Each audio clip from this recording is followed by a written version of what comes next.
আমরা প্রায় বড় যে কোনো মাছ বেগুন দিয়ে রান্না করে খেতে পছন্দ করি। তবে আমি বেশিরভাগ সময় বেগুন দিয়ে মাছটা একটু ভিন্নভাবে রান্না করার চেষ্টা করি। এতে কিন্তু খেতেও ভালো লাগে এবং ভিন্নতাও আসে। এখানে আমি রুই মাছের কিছু পিস নিয়েছি। মাছটা একটু বড় বলে আমি একটু হলুদ, লবণ এবং মরিচ দিয়ে আলাদা করে ভেজে নিব। এটা দিয়ে মেখে কিছুক্ষণ রেখে দিয়েছিলাম। আর আমি বড় যে কোনো মাছে কিন্তু মাখানোর সময় একটু লেবুর রস ব্যবহার করি, একটু লেবুর রসও দিয়েছি। দিয়ে ভেজে মাছটা উঠিয়ে নিয়েছি। তারপরে আমি যেটা করি ভিন্নতা আনার জন্য বেগুনটা একটু হলুদ, লবণ এবং মরিচ দিয়ে আলাদা করে ভেজে নিই।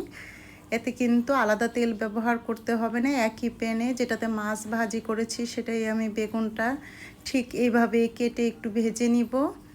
এত কিন্তু বেগুনে এক্সট্রা পানিটা থাকবে না, আর মশলাটাও খুব ভালো করে ঢুকে যাবে। তাই আমি বেগুনটা আলাদা করে একটু ভেজে উঠিয়ে নেই।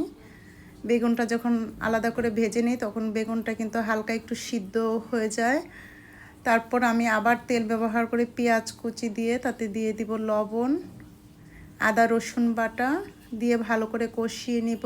তারপর দিয়ে দিব হচ্ছে শুকনো মশলাগুলো, হলুদ, মরিচ, ধনিয়া গুঁড়া দিয়ে খুব ভালো করে মশলাটা কষিয়ে নিব। যে কোনো তরকারি কিন্তু মশলাটা কষানো হলে খেতে ভালো লাগে। তারপর আগে থেকে ভেজে রাখা বেগুনটা দিয়ে দিব। দিয়ে খুব ভালো করে মশলাগুলোর সাথে মিশিয়ে একদম কষিয়ে নিব। যেহেতু এক্সট্রা কোনো পানি নাই তাই খুব বেশি সময়ও প্রয়োজন হয় না। খুব ভালো করে কষানো হয়ে গেলে আমি এটা কিছুক্ষণের জন্য ঢেকে দিব, যাতে মশলাটা পুরোপুরি বেগুনের মধ্যে ঢুকে যায়। যখন হালকা সিদ্ধ হয়ে যাবে আমি ঢাকনাটা খুলে এখানে পানি ব্যবহার করব।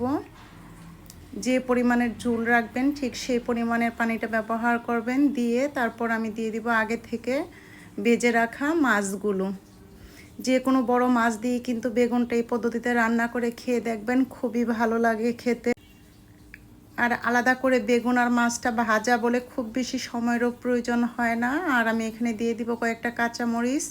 কাঁচামরিচে কিন্তু তরকারির ফ্লেভারটাও একটু ভিন্নতা আসে এবং ঝালের পরিমাণটাও ঠিক হয়। তারপর দিয়ে দিব একটু ভাজা জিরা গুঁড়া দিয়ে কিছুক্ষণের জন্য ঢেকে রাখবো। আর যেহেতু মাছ ও ভাজা বেগুনটা আলাদা করে সিদ্ধ করা, খুব বেশি সময় লাগবে না, এটা পুরোপুরি রান্না হতে অল্প সময়ে হয়ে যাবে।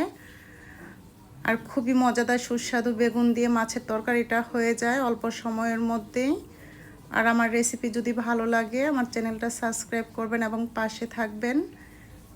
যে কোনো বড় মাছ দিয়ে বেগুনটা এই ভিন্ন স্টাইলে একটু রান্না করে খেয়ে দেখতে পারেন, খুবই ভালো লাগে গরম ভাতের সাথে। বেগুন দিয়ে মাছের তরকারিটা একটু ভিন্নভাবে করার জন্য কিন্তু স্বাদের ভিন্নতা আসে এবং একটু ভিন্ন রকমের স্টাইলের তরকারিও হয়, খেতেও ভালো লাগে। অবশ্যই করে দেখবেন।